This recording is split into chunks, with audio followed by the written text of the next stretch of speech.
கோவில்பட்டியில் சூரிய ஒளியில் இயங்கும் டிராக்டரை கண்டுபிடித்து மாணவர் ஒருவர் சாதனை படைத்துள்ளார். இளம் விஞ்ஞானி விருது வழங்கப்பட்டுள்ள மாணவர் ரஷ்யாவில் உள்ள விண்வெளி ஆராய்ச்சி மையத்திற்கு சென்று பயிற்சி பெறவுள்ளார். தூத்துக்குடி மாவட்டம் கோவில்பட்டியைச் சேர்ந்த சிவசூர்யா என்ற மாணவர் அங்குள்ள தனியார் பள்ளியில் 10ஆம் வகுப்பு படித்து வருகிறார்.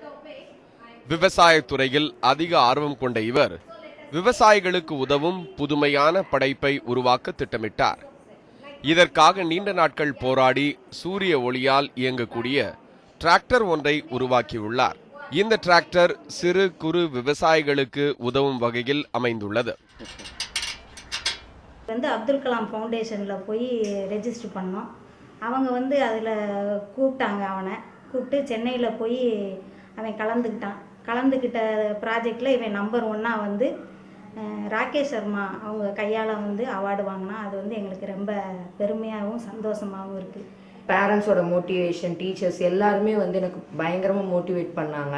இப்போ நான் இந்த ப்ராஜெக்ட் செய்கிறப்போ நிறைய டிஃபிகல்ட்டிஸ் நான் ஃபேஸ் பண்ணேன். ஸோ அந்த டிஃபிகல்ட்டிஸ்லாம் ஓவர் கம் பண்ணி நாங்கள் போய் ப்ரெசென்ட் பண்ணி எனக்கு அந்த ஒரு அங்கீகாரம் கிடைக்கிறப்போ, எப்பயுமே நம்மளோட திறமைக்கான அங்கீகாரம் கிடைக்கும் போது தான் நம்ம கண்டுபிடிச்சதுக்கு ஒரு மதிப்பு இருக்கும்.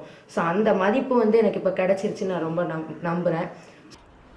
இந்த டிராக்டரை space kids India, Abdul Kalam foundation மற்றும் ரஷ்யன் கலை மற்றும் அறிவியல் அமைப்பு சார்பில் நடைபெற்ற இளம் விஞ்ஞானிக்கான போட்டியில் இடம்பெற்றது. இந்த போட்டியில் நாடு முழுவதிலும் இருந்து 1500 படைப்புகள் இடம்பெற்றன. இதில் மாணவர் சிவசூர்யாவின் கண்டுபிடிப்பான டிராக்டர் முதலிடம் பெற்றது.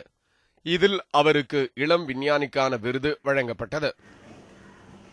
I am very proud to have such a student in our school, and that boy is a very brilliant boy, and also our management give full support for his work.